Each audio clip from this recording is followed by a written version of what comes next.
Dusk rolled across Harrow Bend like a dying breath, washing the town in a bruise-colored glow as the wind dragged dust down Main Street, rattling loose shutters and whispering secrets no soul dared speak aloud. Folks kept their heads low that evening because death had already been promised, written down in the sheriff's own hand, execution at sunrise, and the one sentenced, Elara Quinn, sat alone in a cell too small for her spirit, wrists scraped from iron chains, eyes hollow but unbroken as she waited for a dawn she wasn't supposed to see. Her crime, they said, was murder, her victim, the sheriff's brother. But rumors wound through town like barbed wire. Some whispered she'd been framed, that the sheriff needed someone to blame for debts, betrayals, and the dark dealings he'd long buried beneath his badge. Still, Harrow Bend wasn't the sort of place that asked questions. The sheriff said she was guilty, and for most folks, that was enough. But everything changed when the widowed cowboy rode in, a shadow on horseback, a man with a past stitched into the scars on his hands and the grief carved into his face. His name was Colt Mercer, known to some as a ghost of the frontier and to others as a man running from memories that clawed at him in the night, memories of his wife, Clara, who died in his arms after a robbery gone wrong, leaving him with nothing but her wedding band and a promise he couldn't keep. He wasn't looking for trouble when he entered Harrow Bend. Didn't plan on saving anyone. He only stopped to rest, maybe drink the kind of whiskey that burns the loneliness out of a man's chest. But fate, cruel, stubborn fate, had other ideas. Colt first saw Elara when the sheriff dragged her across the square toward the gallows, her feet raw, her dress torn, yet her spine straight as an iron rail. He'd seen condemned folks before, some pleaded, some screamed, some broke. But not Elara. She walked like someone who'd already made peace with her maker, like someone who refused to let this wicked world bend her. And that, more than her beauty, more than her defiance, snared Colt's attention. Something in her reminded him of Clara. The way she clenched her jaw. The fire in her eyes. The silent, unspoken "I won't be afraid." Colt watched in disbelief as the sheriff shoved her onto the wooden platform and announced to the townsfolk that she'd hang at sunrise. A few people cheered. A few spat. But most simply turned away, because in Harrow Bend, justice didn't matter, only survival.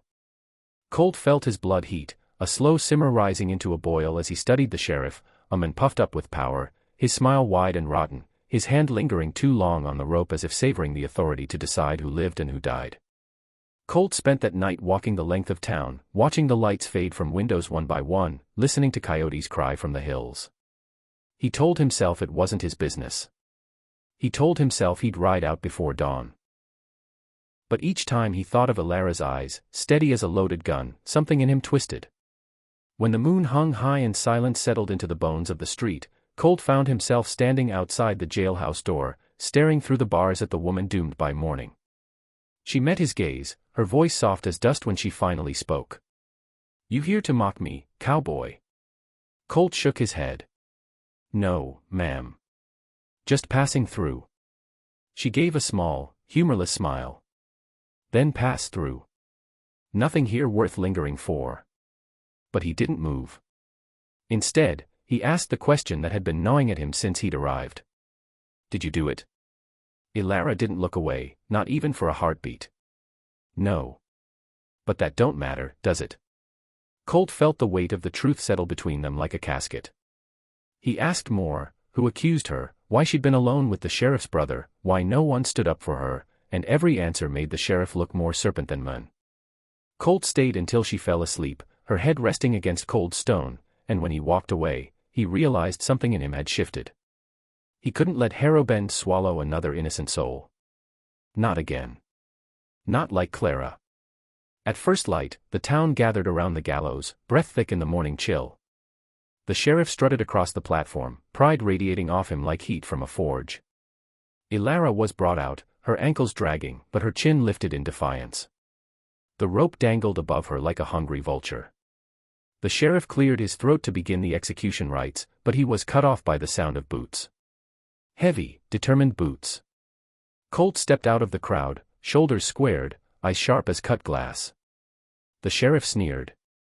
"You lost, stranger." Colt shook his head slowly. "Found exactly where I need to be."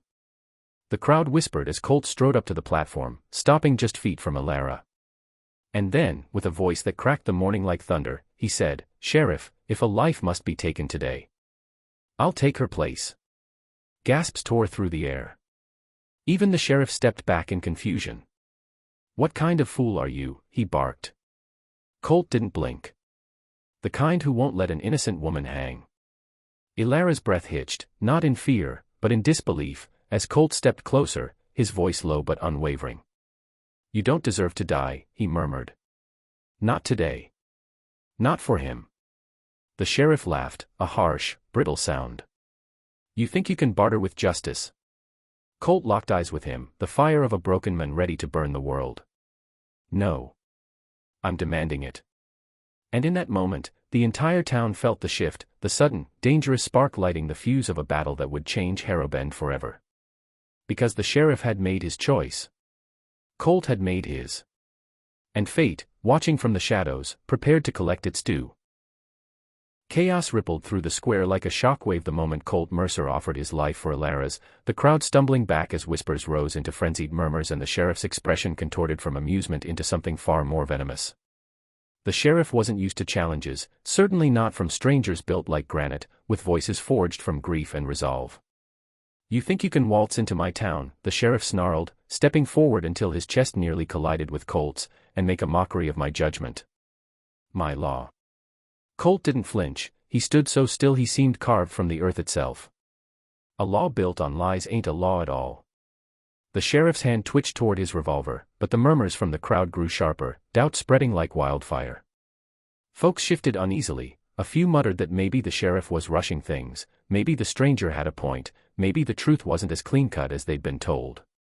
The sheriff could feel his grip slipping, his authority cracking beneath the weight of Colt Mercer's defiance. He glanced at the crowd, then at Ilara, whose gaze was locked on the cowboy with an intensity that softened the hard set of her features. "Fine," the sheriff said at last, his voice oily, coiling around the trapped silence. "You want to die in her place? Then you can take her noose." Colt stepped onto the platform. The boards creaked beneath his boots. Ilara tried to stop him, her voice breaking through the tension. "Don't do this, I'm not worth your life." Colt turned, and grief washed briefly across his face, his wife's memory passing like a shadow behind his eyes. "Everyone's worth saving," he said softly. "I just wish someone had been there to save mine." The hangman hesitated, torn between duty and fear. But the sheriff barked, "Get on with it." The rope was lowered. Colt stood tall beneath it, shoulders straight, jaw clenched. Ilara struggled against the guards, her wrists bleeding as she tried to reach him. "Please, please don't," she cried, her voice cracking. Colt gave her one final look, calm, steady, full of something she couldn't understand yet but felt down to her bones. And then, just as the hangman reached for the rope, gunshots ripped through the morning. 3 cracks. Sharp. Precise. The sheriff's hat flew off, the hangman's hand jerked away, one of the guards hit the ground with a scream. The crowd scattered in panic. A band of riders thundered into the square, dust roaring behind them, rifles raised. At their head was Marlowe Hayes, the sheriff's rival, a rancher with his own loyalties and a long memory for injustice.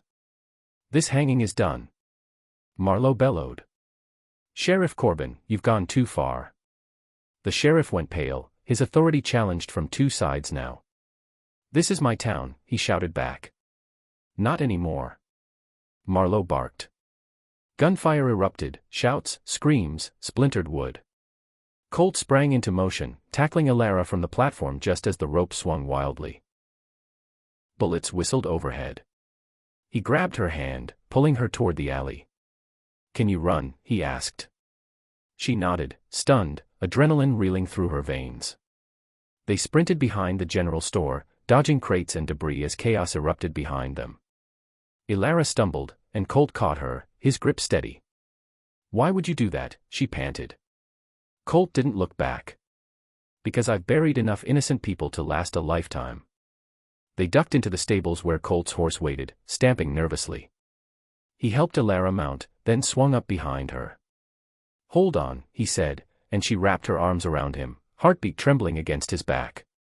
They tore out of Harrow Bend just as the sheriff's men spotted them, bullets kicking up dirt in pursuit.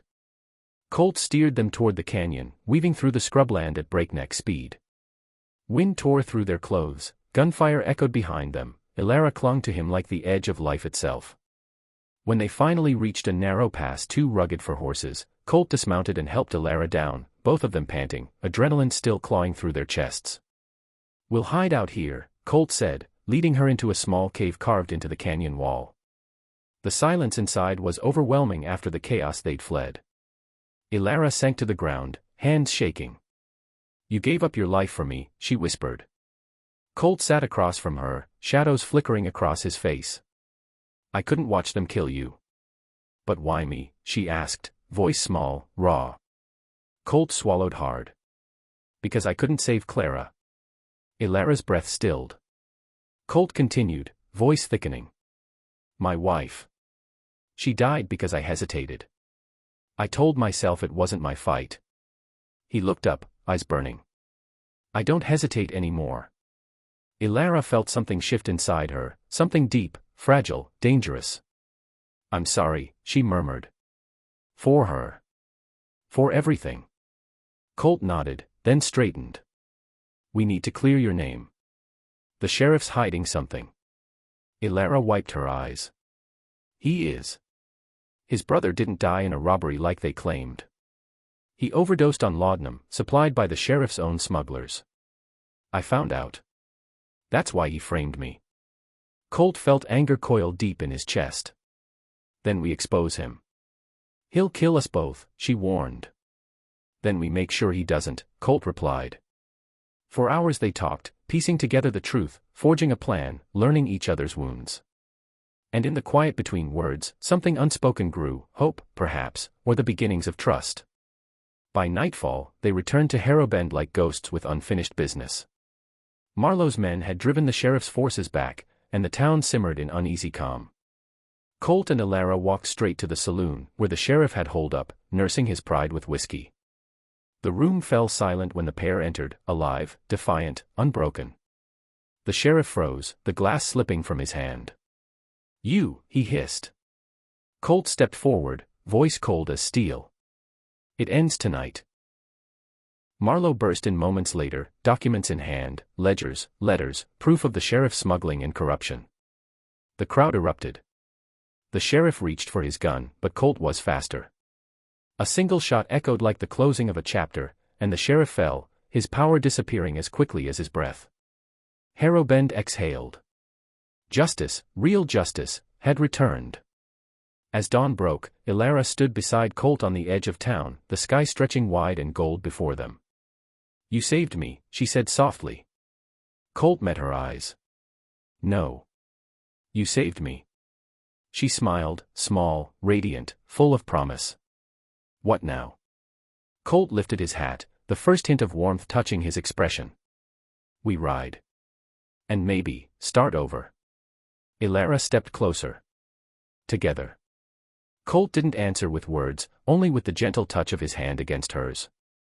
And as they rode out, leaving Harrow Bend behind, the wind carried the whisper of a new beginning, born not of rescue, but of redemption, courage, and a love neither had expected to find. The kind of story worth remembering. The kind of story worth subscribing for.